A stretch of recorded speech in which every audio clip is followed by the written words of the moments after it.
Mulligan Centre du Golf présente la capsule équipement.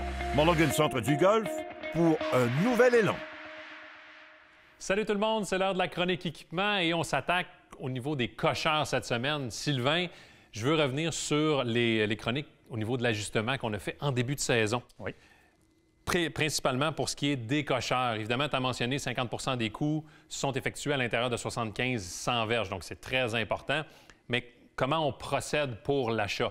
Comment on vérifie les paramètres d'un bon wedge? Mais normalement, pendant une séance d'ajustement de bâton, je vais regarder le bâton le plus court dans le sac en termes de degrés. OK. Alors là, on va pouvoir faire un écart de 4 degrés entre chaque. Donc, c'est important d'avoir 4 degrés entre chaque bâton. Puis, il faut mentionner aussi que les ensembles n'ont pas tous 45 degrés pour un cocheur. Non, il y a maintenant des pitching wedge à 43 degrés et 41,5. Alors, c'est important. Souvent, ils viennent avec un A-wedge et un gap wedge. On va partir du gap pour continuer. On voit souvent les bons joueurs avec 3-4 wedges dans le sac. Il faut vérifier, il faut faire des vérifications du côté du golfeur et de la golfeuse. Très important.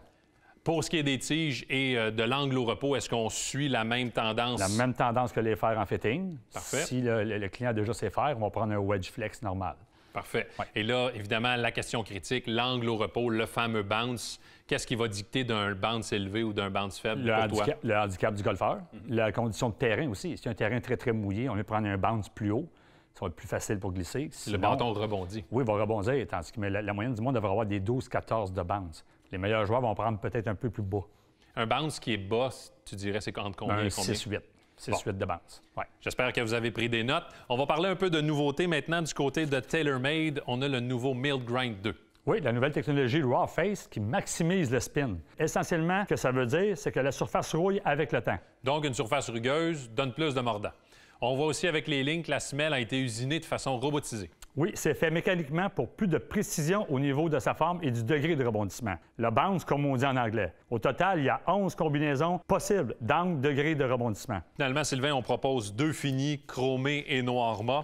Maintenant, du côté de Callaway, on a la 5e génération de Mac Daddy avec des rainures bien définies.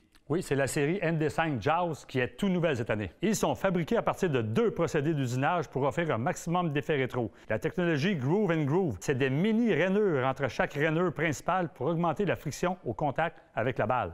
Évidemment, ce n'est pas les options qui manquent.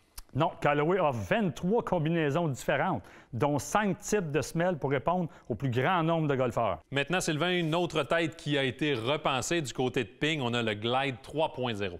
Écoute, chaque composante a été repensée pour que la tête soit plus légère et plus indulgente. Mais on veut garder l'effet rétro. On a un choix de 4 types de semelles, dont la version i2, un classique qui a fait la réputation de Ping il y a plus de 20 ans. Les cocheurs qui ont 54 degrés et plus possèdent une demi-rainure supplémentaire dans le bas de la face pour offrir un peu plus d'effet rétro autour des verres. On termine avec Cobra, Sylvain. Les cocheurs MIM, ça a été introduit l'année dernière, mais on n'offre plus d'options cette année.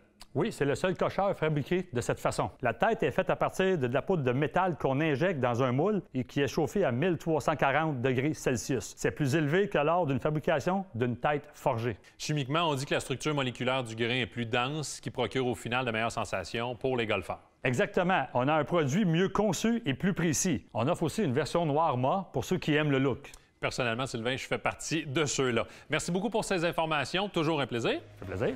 La semaine prochaine, on se transporte sur le verre pour les nouveautés du côté des fers droits. Bonne semaine!